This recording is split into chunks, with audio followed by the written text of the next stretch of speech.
Good evening. Welcome to the Professor Maima Show. Hope you are doing very well wherever watching from around the world. So this is a comedy show for your own entertainment. So please subscribe, share, and like this video. So the Kenyan President, Dr. William Samoei Ruto, fired his old cabinet and reconstituted a new cabinet, whereby it's a mix match, whereby recycled some ministers and also got some new ministers. It's like 11 steps ahead and 11 steps back. You know, like the African dance. You make 5 steps ahead and 5 steps backwards. So it's a mixed match of various people, others who are unknown, others who are well known, others with cases, others with scandals. So that's what I'm saying. The best cabinet secretaries for Kenya.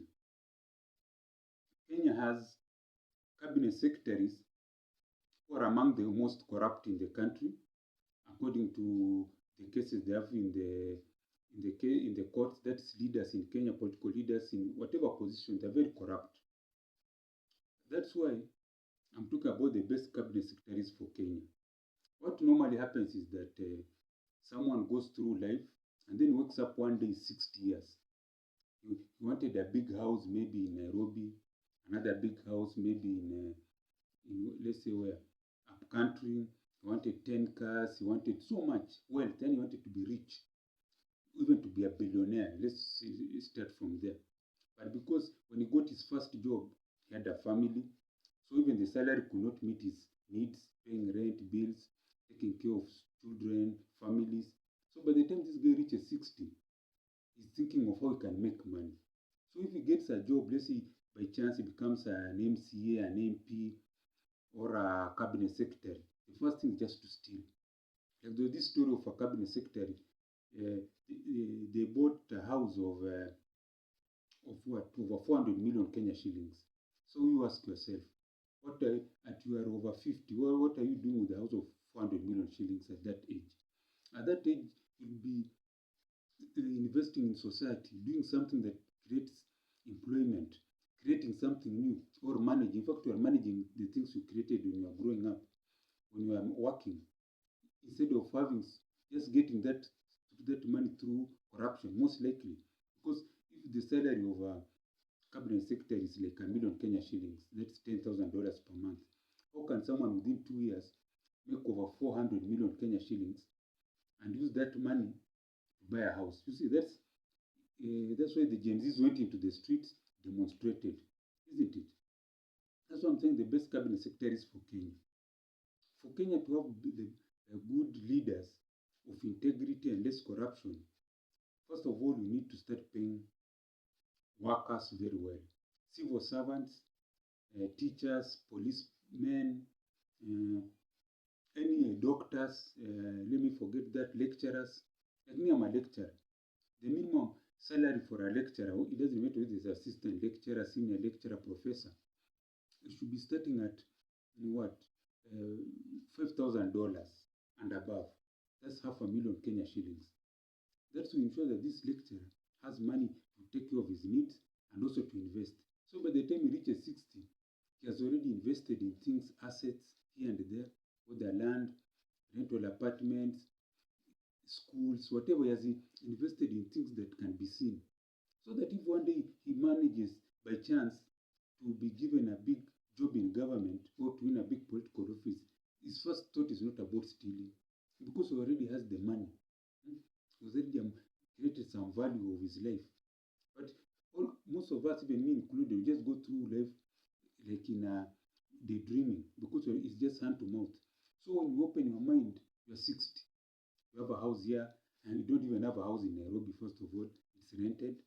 Or if you have a house, it's mortgage. You are now finishing mortgage because you are paying a school fees.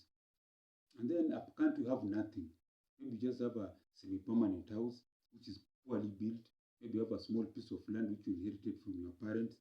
So the first thing when you get these big jobs, I call them big jobs, because here in Africa, where we are not like developed countries where we invent things, we create things.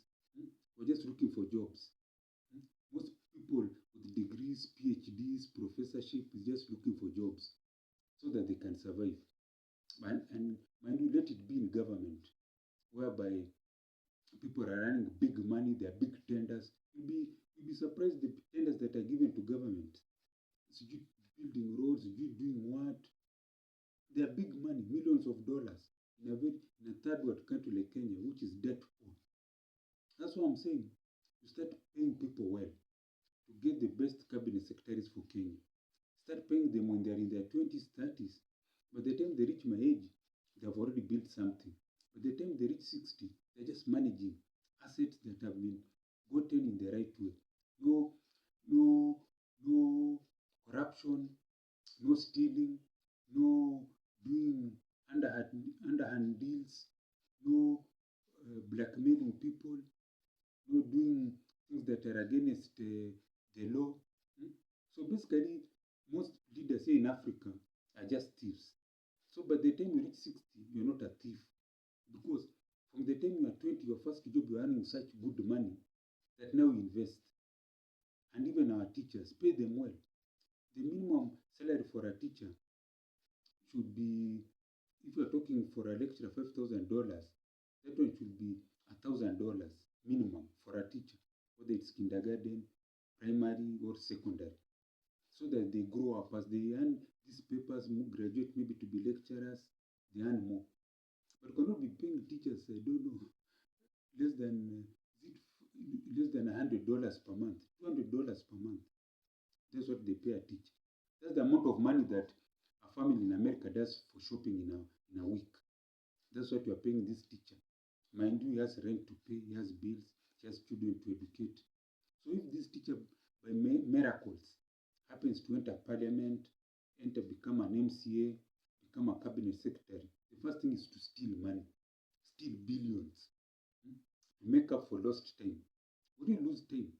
If when you reach 40, you should be now be thinking of how to add on what you have built. Maybe you have bought houses, you have bought land, you have bought maybe a company. You're thinking of now how to add value to it. Not that you're in your 40s, that's why now you're thinking, okay, I need to buy a piece of land. Those are things you buy in your 20s.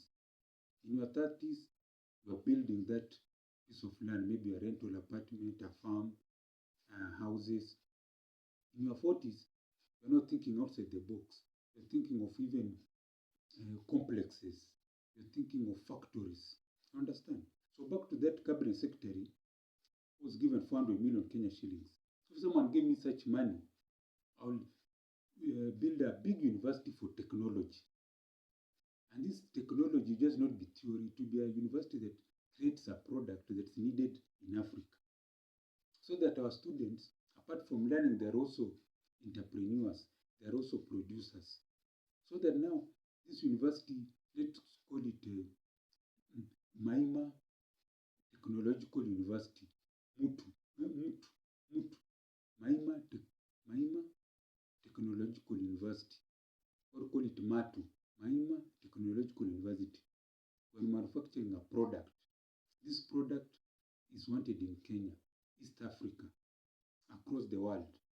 So even my students are being hired. Local graduates from the other places are also being hired. We're earning taxes for the Kenyan government. Now that is, and that time maybe I'm a full professor. So that's now adding value. Now that can make me the best cabinet secretary for Kenya, because I've produced, I've built something, I've created employment, I'm earning money for the government, money for myself, in a clean way, in the right way. No shoddy deals, no stealing, no doing bad things. That's one thing. The best cabinet secretary for Kenya is people who build, people who bring value, people who create jobs. Once you do that, Kenya will be like the Indonesia of, or it'll be another Indonesia, it'll be another South Korea. But though it is, we're just heading to be a collapsed state. Because people enter into government to steal, to make up for lost time. When you're in your 40s, you will be now thinking of building a flat, not walking around with your CV to look for a job. When you reach that age, then you're looking around for a CV, then there's a problem. You need to go down on your knees and pray to God. Say, God, give me money, $1 million from anywhere, so that I can build something, create jobs. So this is the Professor Maima Show. Hope you have liked what I've said. And if you like, send something on the mobile and paste it down there to support this channel. +254 769 729 327. I repeat again, mobile and pesa +254 769 729 327. And as I always say, Guheri ya kuonana Guheri.